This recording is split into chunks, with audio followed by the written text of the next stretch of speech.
Hello, dear students.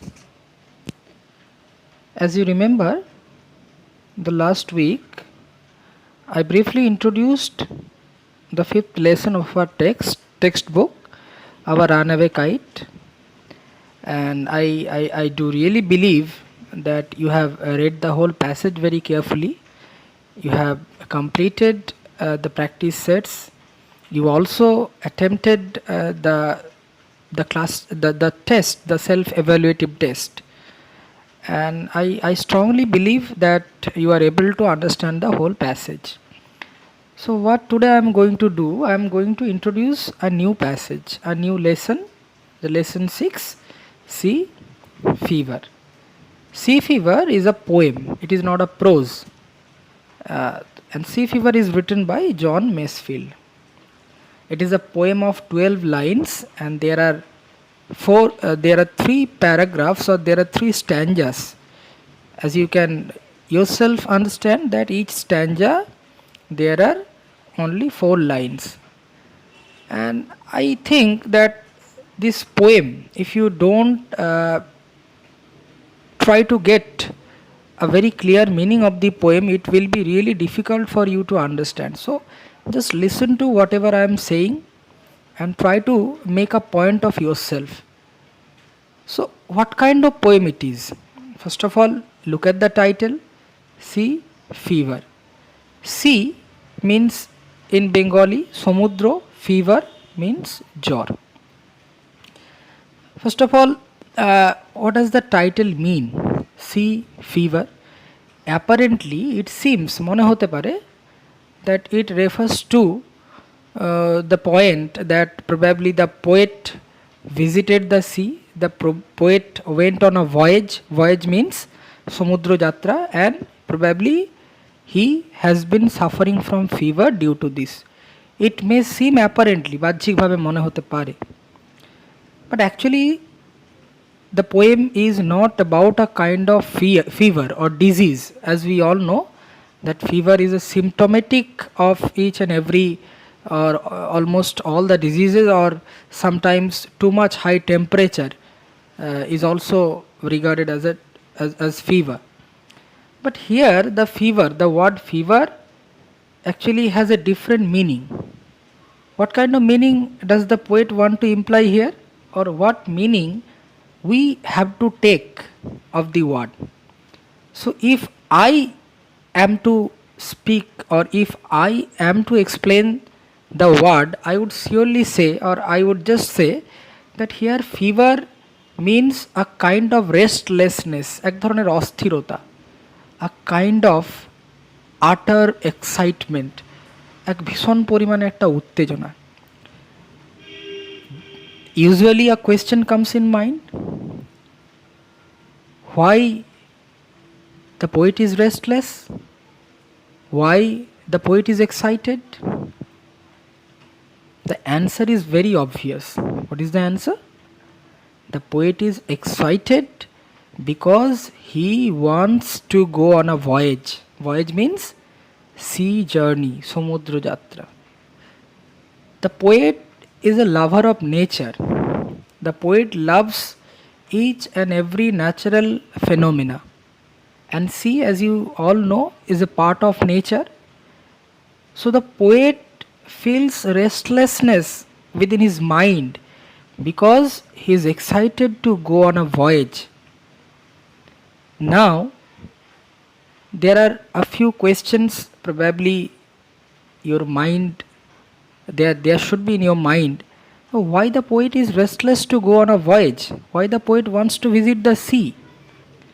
Maybe sometimes we prefer to go to the forest, sometimes we prefer to go to the temples, the hills, the mountains, but here the poet prefers to go to the sea.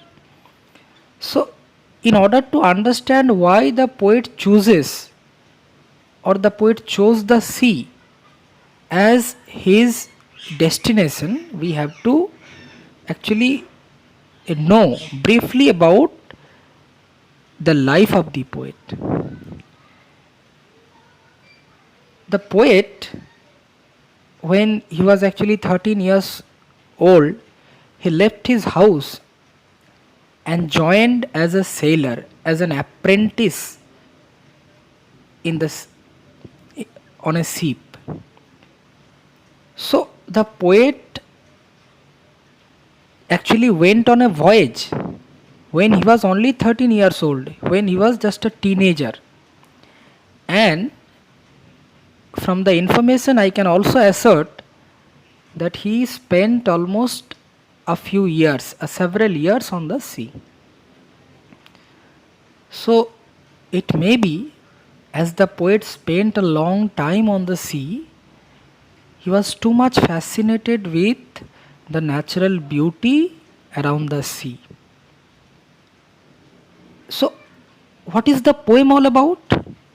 So, is the poem talking about his visit which is going on? Is the poem talking about a visit that he already had? Or the poet is only trying to imagine a voyage that he can make? So there is a question, what is the actual way of reading the poem?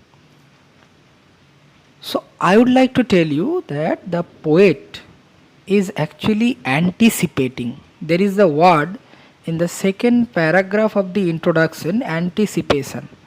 What do you mean by anticipation? Purbo pratyasha.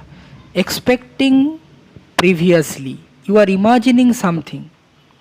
So here, actually, the poet is actually imagining of a voyage. Actually, the voyage that we will read in the poem is an imaginary voyage which takes place with the poet. Okay, one thing let me tell you. You can simply ask me that he once was a sailor. So if he was so much interested in sailing or voyaging, then why didn't he spend his whole life on the voyage or sea? What happened to him? Actually, there I must add something, that he was not only interested in voyages, but he was also interested in writings. Actually, he loved to write, and a time came to him when he felt that he should devote his whole life for writing, and that is why he left his profession of a sailor, নাবিকের পেশা তিনি ত্যাগ করলেন, and he actually came back to his hometown and he started writing and became a very famous writer. And now when he is remembering his past days, he is actually trying to remember the happy days of his past life when he was on the voyage, when he was enjoying the beauties of nature around the sea. So I hope you can easily understand why he is so much excited, because now he is much away from sea, but he is very close to the sea from his heart.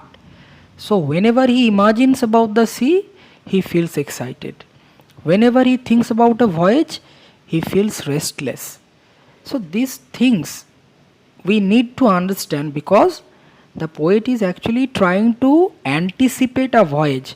The poet is actually trying to say us how he would again go to the voyage. So in this regard, I must bring your attention to the first line of all the paragraphs or all the stanzas. Why? Because in all these stanzas, you can see the stanzas begin with the line, I must go down to the seas again. What does this refer to? I must go down to the seas again. So it simply refers to two particular things. One, he already had the experience of a voyage, and second, he cannot resist, he cannot actually control his present emotion to go on a voyage once again. So these things are very important here. Why? Because the past experience is actually making the poet restless to make a future voyage. Actually, this is not the only poem which deals with this kind of restlessness among poets about voyages. Actually, I would like to refer to one more poem. I don't know whether you have heard about the poem. It is Ulysses, written by Tennyson. So, in this poem also, Tennyson uh, refers to, or the narrator of the poem, he was actually referring to about the same restlessness to go on a voyage. And there is a line I would like to quote. Uh, the poet actually mentions, I cannot rest from travel.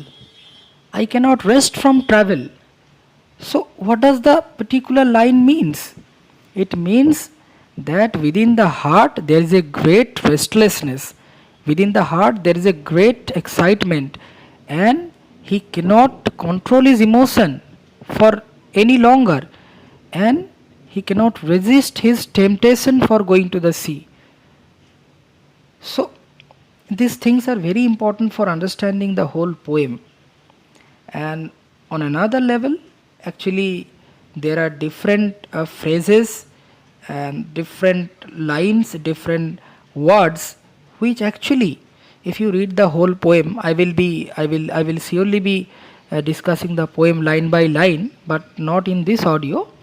In the other audios, I will be discussing the poem in different stanzas. So, apart from that, just let me tell you some more important things, which actually, if you go through the poem, or when you would go through the poem line by line, you could feel that different images would come in your mind. বিভিন্ন ছবি ভেসে উঠবে। কীরকম ছবি? The images that one generally finds while in a voyage. So supposedly, as I have told you just a few minutes ago, or a few moments ago, actually, as the poet had an earlier experience of a voyage, he can imagine perfectly as a man, or as someone who is actually having a voyage in his mind. So, Sea Fever is a poem in which the poet is actually having a voyage, not in the practical sense, but he is actually having a voyage in imagination, or he is actually imagining about how he wants to go on a voyage for the next time.